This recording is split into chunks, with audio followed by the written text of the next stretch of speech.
Anchor is the easiest way to make a podcast. It gives you everything you need in one place for free, which you can use right from your phone or computer. Creation tools allow you to record and edit your podcast so it sounds great.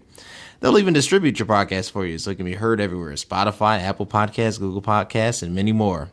You can easily make money from your podcast with no minimum listenership.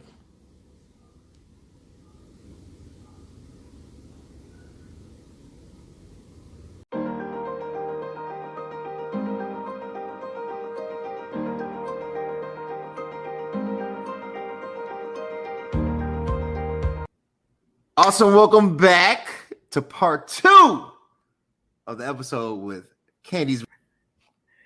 This is an amazing episode. First of all, I've never done a part 2 with anybody. I had to do a part 2 with you because this writing is suspenseful. I had the opportunity. She shared the draft with me, shared the writing with me, let me get my eyes on it so I can really ask some in-depth questions. Normally, when an author comes on here, you know, you get sampled highlights, overviews, themes, but I never get the full text, so I can't really dive in. Rosie let me have the thing. I appreciate it. I have to purchase the real book because you would never do that to anybody. But it is an interesting and very good, great read. I encourage you all out there to support her. It's a line of questioning. You know what it is. We got to start this thing off like we do every time. This is It Is What It Is podcast. If you want to keep seeing amazing content, you got to do 2 things. You got to connect with me on Instagram at CVMK33 and on YouTube at CV_K. I feel like I've said that at least 1,000,000 times. Where all great content is seen, heard, and felt. And with that being said, Rosie, how are you doing today? I am having a great day. It's Thursday, almost to the end of the week. Yeah. It's Friday Eve. Absolutely. That's how you look at it, man. Thursday might be the coolest day of the week because you know tomorrow is Friday, and the next day, you know, like sometimes you get to Saturday, like, oh, Sunday, that means Monday is around the corner. Thursday really is that day. And on a great Thursday like today, we're going to talk about this book. We're going to get into it because you have written some very transparent, and I do mean transparent things I don't even know if I would possess the boldness to discuss at length. So before we get into it, I want to first of all appreciate your vulnerability. Thank you for sharing your story. I think it's going to bless so many souls out there who have had similar experiences or are going through their own tests and trauma and need a voice, a person of confidence, something that they can provide and get motivation from. And I believe this is for them. I want to start with the daddy issues chapter. I tried to dissect being a strong Black woman. There's a lot there, but I want to get into, to me, when you start really becoming, because that's kind of more like a prelude. I mean, obviously it becomes before, but it's really a prelude to daddy issues, right? Like I always say, strength is the inversion of weakness, right? So I want to start with the daddy issues chapter. I have a quote. I wrote it down here. In the quote, you said, I have the one memory of trying to protect my mother. I vividly remember the ear-splitting smack to the face that I got. That's a lot, right? A very painful memory, I'm sure even writing that, having to relive it was something. And it's crazy when I think about having the confidence to reveal past hurt and trauma. You have to deal with the fact that A, it happened. You can't ignore it. B, you might not be over it as much as you think. And then sharing that truth with others who are not invested, you know, comes with great cost. What gave you the confidence to even reveal that truth? Because that's not that's not something you just brush over. You know, what gave you the confidence? I guess the biggest thing is that was a real defining moment in my life. My brothers had moved away and I felt like I was not protected anymore. Like as long as they were around, I knew that I felt safe, right? Well, when they left, it left me very vulnerable. And, I'm next oldest in line. I took on that, let me protect my younger siblings, let me protect my mom now that my brothers are gone. Sure. And in that moment, it's a very, very vivid description of what happened, but it defined me in a sense. In that moment, I decided I'm never going to be weak as a woman, and I'm never going to let anybody treat me any kind of way, or decide that they're going to do whatever to me. Like, in that moment, I think I was maybe like 12, but I was making decisions in that moment. After that smack, it was like, oh no, it's certain things that is never going to happen to me. Sure. And I decided, and it took me a long time to forgive my mom. It was a long time, but we talked about it, we got through it, forgiveness was there. But I made some decisions about her too, without really knowing what strength and weakness was. How did you process? So you said you were 12. I wondered how old you were when it occurred. You mentioned that it came via your stepfather. How did you process? Like, you're 12 years old. Like, I remember being 12. 12 is kind of one of those ages where it's like I'm growing out of a kid, and I'm about to become a teenager. I'm trying to be grown, but I don't know what this nuance is. But I still am all full kid, and you get hit with this revelation, and now you have to have an opinion about it and about others, right? What has that discussion been like? You said it changed your opinion about your mom. Like, what changed, and then what does that discussion lead to? So part of it is that all of us experience trauma. And normally when we think about trauma, it stems back to what? Childhood, right? So to really be able to dissect it, you have to go back to not just your trauma, but your parents' trauma. So you have to pull from there for you to be able to then navigate and have the tools you need to kind of process your trauma. So there are things that, happen probably with her that allow certain things to happen. And then in my life, certain things happen. And then I'm like, oh, shoot, I allowed that to happen because of defining moments in childhood. So in that moment, it was more about me deciding to be strong than really allow myself to feel, to have emotions. It was just like, I have to be strong because what I thought she was weak. So I was just going to be the opposite. So whatever I felt she was, I was just going to be the opposite. Without really, I don't even know if I was really processing. I just knew what I didn't want. So me having a conversation with my mom was more of like, I need you to forgive me, because in that moment I held a grudge like for years. It was, I didn't really let her in with certain, things that was happening in my life. She would kind of find out after the fact and things like that. I knew I was doing it. I don't know if she really knew why, right? But that moment really kind of made a lot of things happen for me in my thinking, in my reacting to my behavior that moment. Because I guess when your dad isn't present, Sure. and then your brothers, who is like the next best thing, so when both parties are gone, it leaves you very vulnerable. And then you kind of look to what may be an impossible strength or a made up strength, but that's what you turn to in those moments, so that you completely are opposite of what you think you don't want to ever be. I like it. In processing, sometimes it doesn't hit you to like later. Mhm.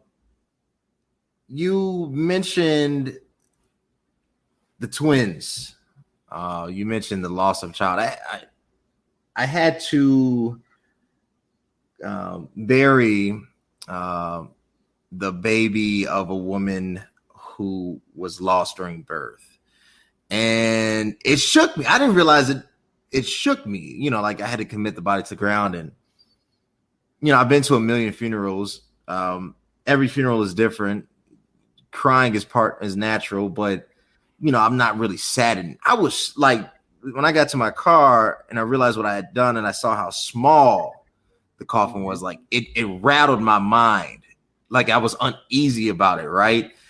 And then you mentioned getting pregnant, the things you had to do to get it, and then you mentioned, you know, thinking that your water broke, and then taking the bath, right? You thought you were going to go to the hospital, smell like urine, and then you mentioned, you know, the blame, like did I wait too long, and all this. I could not write that without a couple things: time and a bottle of sangria. How did you? How did you? In all honesty, how did you? How did you write? I mean, that couldn't be one sitting, right? Like, how did you sit there and say, "I'm gonna actually put this to paper"? So it was one of those things where I've been able to, I guess, talk to several women that has experienced the loss of a child, not being able to get pregnant, um, and having babies in the NICU. So it's been kind of this journey after it happened to me. It seems like friends, family, it just started happening where I've had to relive it several times, right? Because if somebody, one of my friends had a baby, her baby was in the NICU, you know, she wants to know, okay, at this stage, what happens? And then what happens? So I had to go back and for to be there for her, kind of give her the steps she needed to walk through the process. I was already kind of over the hill. Sure. It's one of those things you learn to live with. You're never gonna get over it. You lose a baby, you're never gonna, you can have more kids, all that can happen, it never goes away, right? But in those moments, I had to decide, like, are you going to just live this moment and it becomes just for you, or are you going to help someone else get to where you are in your healing process? So yeah, it was definitely a lot of conversations, a lot of therapy, and a lot of like reflection and bringing it to, you know, like to pass, like, oh my God, let me just think about what all happened in that moment leading up to their birth. So yeah, it took a couple took a couple settings, couple conversations, definitely lots of therapy, to be able to write that. But I knew that there are so many women who, like, I know women, but then there are so many that I don't know that have experienced those very things. And the truth is, we knew, like, you know, water breaks when you're pregnant, but you really don't really have an idea because nobody really has ever explained what that is.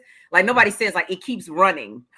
Like you just think your water breaks, boom, but nobody says like, okay, there's a trail of water that follows you all the way to the room for you to give birth. And you know, well, what does it smell like? You know, it's all these things that you really, like, I didn't know until that moment. So Does it I feel like, because you spend a lot of time on that particular chapter, you know, one of the things I always say, any true fan of reading, any true person that likes literature understands that every author has a specific style. Their style is what makes the thing works. You know, preachers do it all the time, right? But they don't do it outside the Bible. With your style, I started noticing how much time you spent, particularly from first chapter to the third chapter, the things you really wanted to focus on, and then the things you kind of wanted to speed up. right? That portion you spent the most time from the medication that the doctor gave you, to being excited, to dealing with the loss of a child, and you really created a detailed narrative around it, right? And a detailed account. And then you started posting, you started writing scriptures of comfort and things of that nature. But what are you trying to relay other than the point of just exposing it? Like, because to give that much detail, right? Like, that was a defining moment. Like, something in you switched, because from that you move into why they don't matter. And it's almost like a domino effect. It couldn't like be this just was a separate incident. It was like this and then this. Like, this set it off. And at that point, I'll get to that later.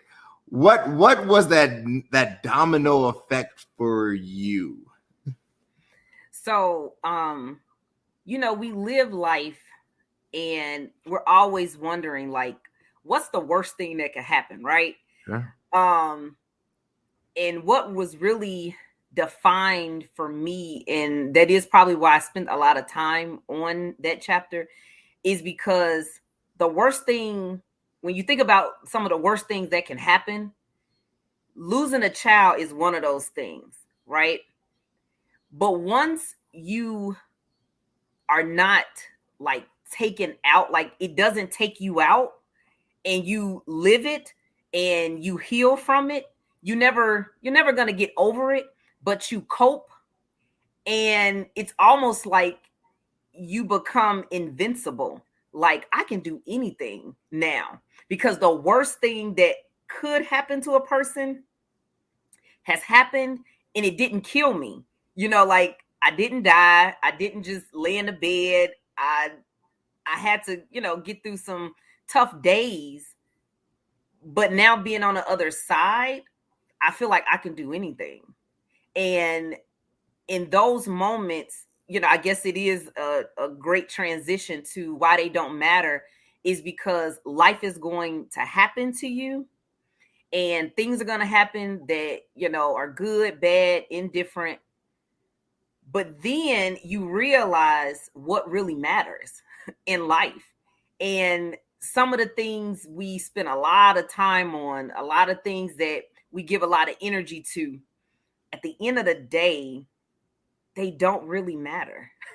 And in those moments where you needed healing, a shoulder, support, encouragement, those two are the people that mattered, right? But when you make decisions on the other side, the people who you think may have something to say, when you realize like they're not in your circle and they're not your support system, you then realize, hey, they really don't matter. Like, they're not pouring into my life. They just may have an opinion about something that they really don't know, that much about, because they really don't know you. So then you have to get into like, well, how do they have that much power? If they're not really in your circle. So there's like, it's amazing how much power these unnamed people have over people.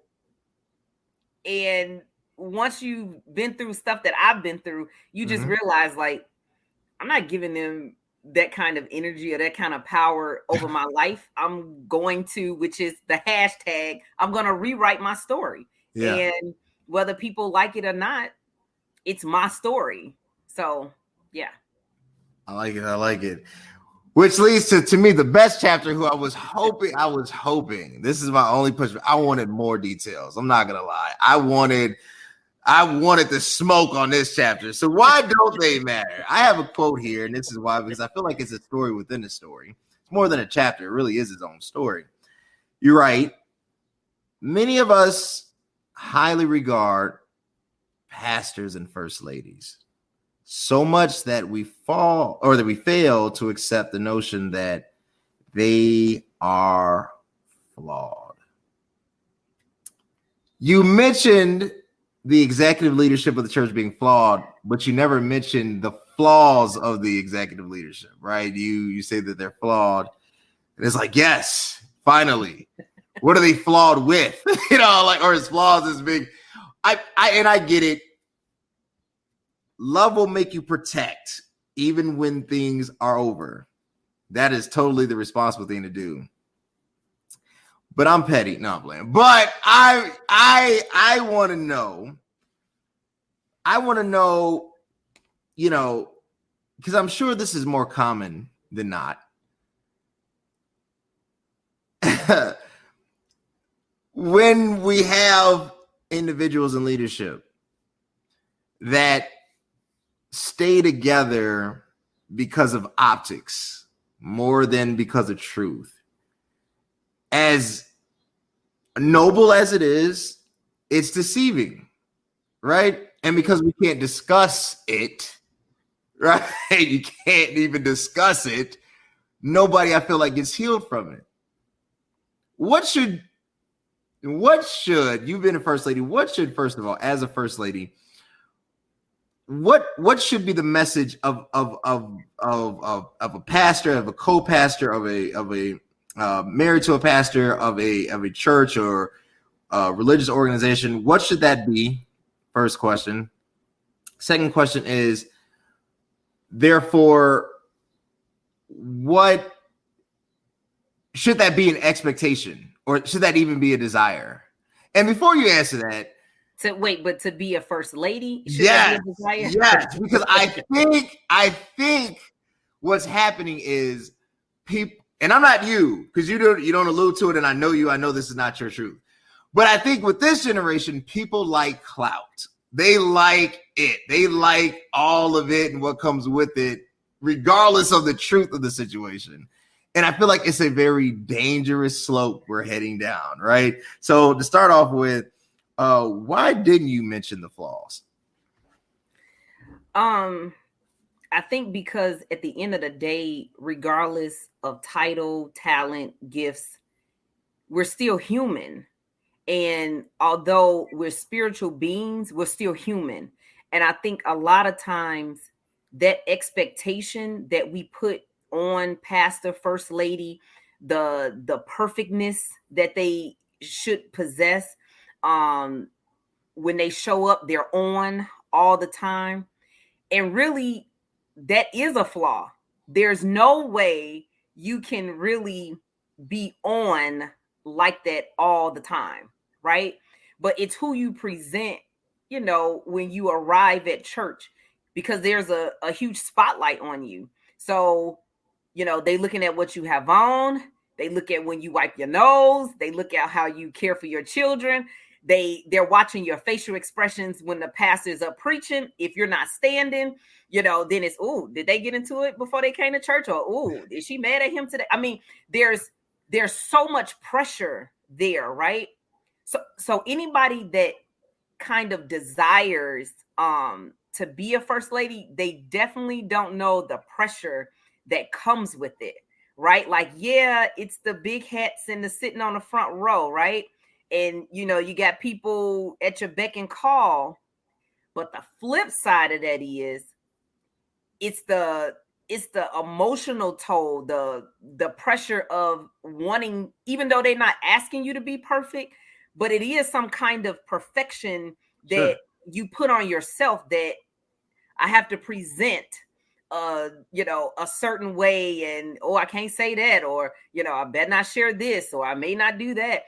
Let me stand up. You may have wore some shoes that are like, ooh, these shoes are not the standing shoes. But if you don't stand for your husband that's preaching, the first lady ain't standing up. Like, forget the fact that she's still human. She may be tired. She may have a job. Like, she's been up with these kids all night. None of that matters, because they want people to be on.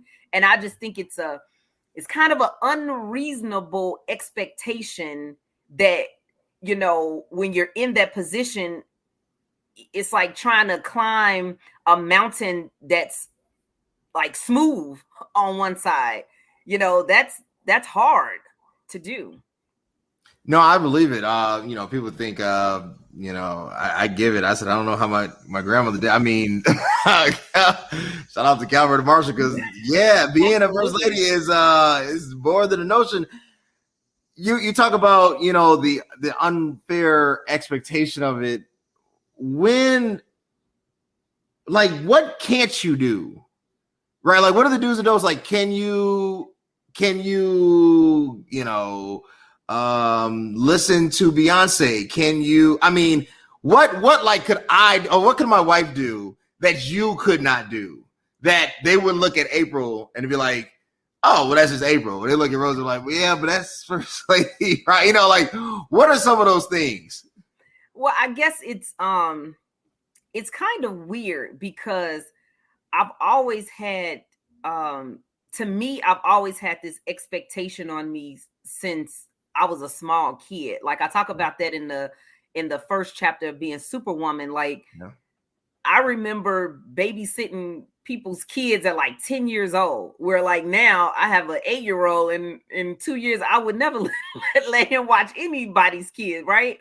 But there's always been like this kind of like expectation on me. And again, what I did as like first lady was different from like what I did with my circle. So you have to have some kind of outlet, right?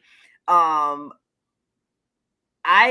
didn't wear pants. Like I'm in the South, and before getting married, I wore pants. But I do remember growing up because my great grandmother was like the holy one. So we didn't wear pants for a span of, during my childhood. And then when I got married, I didn't wear pants. But now, I got my pants. I got my pants back on, right? But I think that there has to be an outlet. There's no way you can be on like that all the time. And then you need a place that's safe. So you need a place where you can, in a sense, let your hair down, joke, laugh, dance, whatever it is. Right. You have to have that. Like, yes, we love God and we trust him and we have faith and, we speak in tongues. Right. But there has to be a place where you can feel safe, where you can share and be vulnerable, because church isn't really that place for if you're in a leadership like that. That's not the place where you can go and just lay on the altar and just receive from God, because they're looking at you like, is she okay? But there are moments, right, when you're like, I just want to go to church and I don't want y'all looking at me. I just need to get something from God, but a lot of that had to happen at home or at a place where nobody knows you, a church where it's like, we don't know who that is. And you can feel free to kind of worship and receive. Yeah, see, I bring my flaws with me. So I'm like, so Jay-Z comes with me everywhere. I got the Holy Spirit and I got, Jigga Man. So, what was that talk? Because this is where I was trying to get to. It was never really like, you mentioned an exit strategy and then bam, but I'm like, that's what I wanted, and that's what I want to uncover.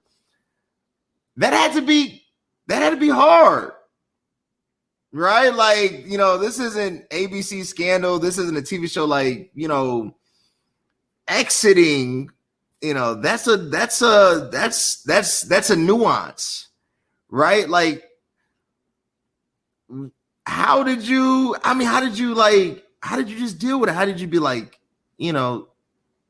whatever for me, this is what I need.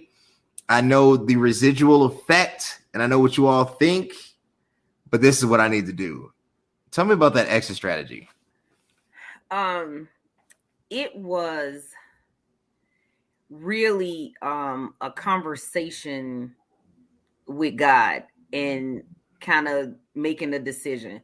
Listen, it's either go be me come with you or it's going to be me have to go. Gotcha. And I was real with God, just like that. Like, I am, in the book I talk about waking up dead. That was one of those things where I had to, in that moment, the exit strategy was I gotta live. Like, I knew that there were things that God had already spoken that hadn't been fulfilled yet, which means that I need to be here to be able to fulfill it. But that meant that I couldn't do it really in this dead state. So I had to make a decision first to live, and then whatever living meant, I had to do it. So it was probably one of the toughest decisions of my life. And now I know that they don't matter, right? What everybody had to say, because it's my life, right? Yeah. But it took, it wasn't a decision that was like all of a sudden. Yeah. I kind of put the tools in place for me to be okay. That meant I needed to get some counseling. I needed to have these conversations. I needed a safe space where I could share and be okay with the next day. And then, all right, leading up to, this actual exit, my therapist, she's amazing. Like, we walked through it all, and it was the pros, the cons, how you go deal with this, how we go deal with that. We did the work, but it was necessary for my own life. And it wasn't about, like, we talk about the flaws and all of that. This really was and you can kind of, when you read the book, you can kind of see that this book isn't about anybody else but me. No, it's not. Yeah. Listen, it was strategic because I really wanted people to see that a lot of times, you can play the blame game, you can do all of that. But at the end of the day, it's accountability for decisions that you made, that at the end, you got to stand for yourself. It's not me and, all these other people. It's you by yourself. Right. So you have to have conversations with God to really allow him to not, in a sense, give you the okay, but let you know that he still got you regardless of the decision that you're about to make. I needed to know that he wasn't going to punish me or, throw me away, like most people do. I was like, okay, God, now we still together, right? Even though you still got me. Right, like, you still got my back, because I'm gonna need you right through here. But it really was important to seek out the help that you need to really get that stuff out of you, because a lot of times you don't realize that you've kept so much stuff inside and you don't have an outlet. You don't really want to tell your friends, like, hey, I done had some thoughts of just like, I don't want to be here anymore, because then it's like, is she crazy or what? But when you're in those sessions and you're really working on healing, then it's about that. Like, it's a real no judgment zone.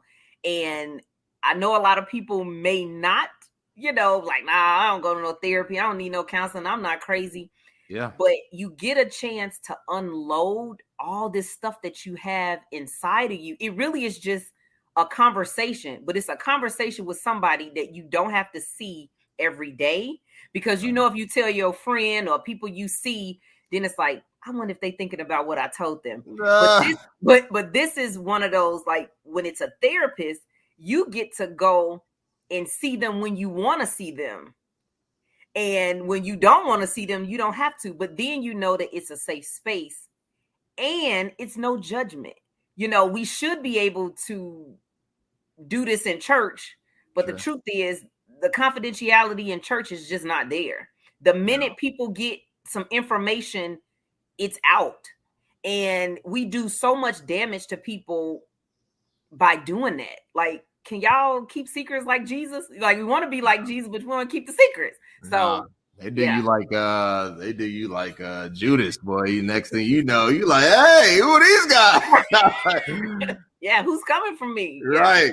So my last question, Rosie, I appreciate this so much. And then we'll, get into where they can get the book, how they can support you. You talked about in the book, you worked on yourself. You talked about the counseling and the therapy. You talked about, going back to get your other degree. You talked about the promotion on the job. You have leveled up, I think is where I'm trying to get to post all of this.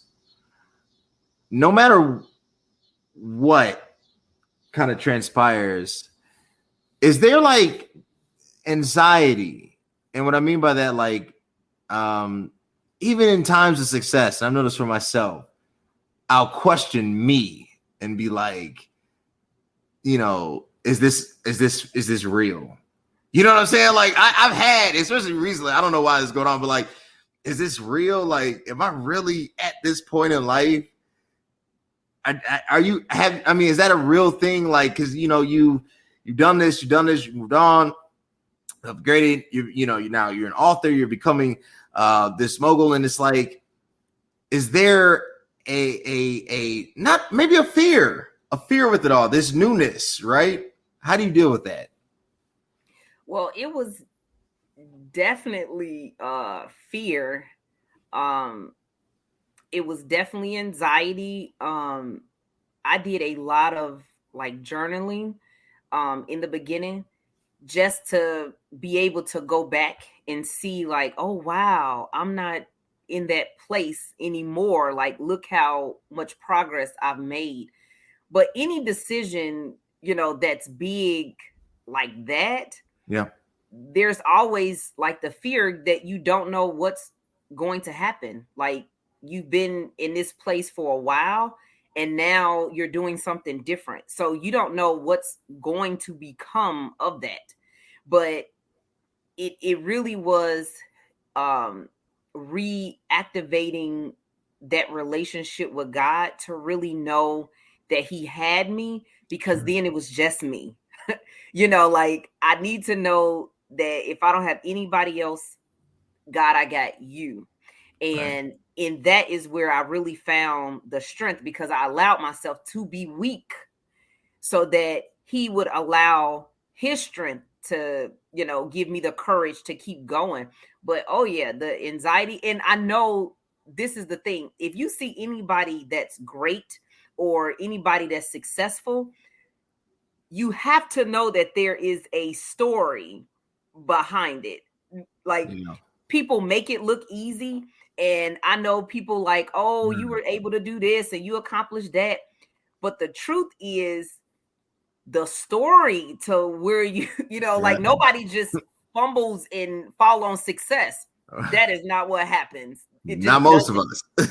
Yeah, like, there's always a story to get you where you need to be, but that also builds character. It builds character, integrity, and all the things that you need to be successful. You kind of get it during the journey. The easy part is being successful, but the journey to get there is where most of the depth is built. Perfect. With that being said, my guest has been amazing. Y'all go support Rosie. Rosie, where can they buy the book, follow you, and support what you're doing? So they can go to candiesrose.com to purchase the book. Also, Amazon has the book. It's available, as well as my social media is, Candies Rose Bryant. My Instagram is Roses Are Red 7.7. And the book launch will be September the 17th in Chicago, and then there will be another in Houston. But I'm excited to see all the people, and we'll have a Q&A session just to see what people's thoughts were about the book and everything. And I'm hoping that I guess the biggest thing that I'm hoping is that somebody is able to rewrite whatever situation, issue, whatever they're in, that they, after reading this book, have a defining moment to say, I'm going to do things different. And that's probably the biggest thing that I'm hoping that happens, because being in a dead state is not productive. But a lot of people feel like they're in this by themselves, and you have to know that there's so many people that share more similarities than not. And if they can do it, if I can do it, then you can do it. You just have to overcome the fear. Awesome. Y'all go support, buy the book, connect with her on IG, visit the website, come to the book launch. If you're in Chicago, the Midwest, come to the Chicago location. You're down in the South, check her out in Houston. It is a fantastic read. I appreciate my guest. And until next time, thanks. Thank you.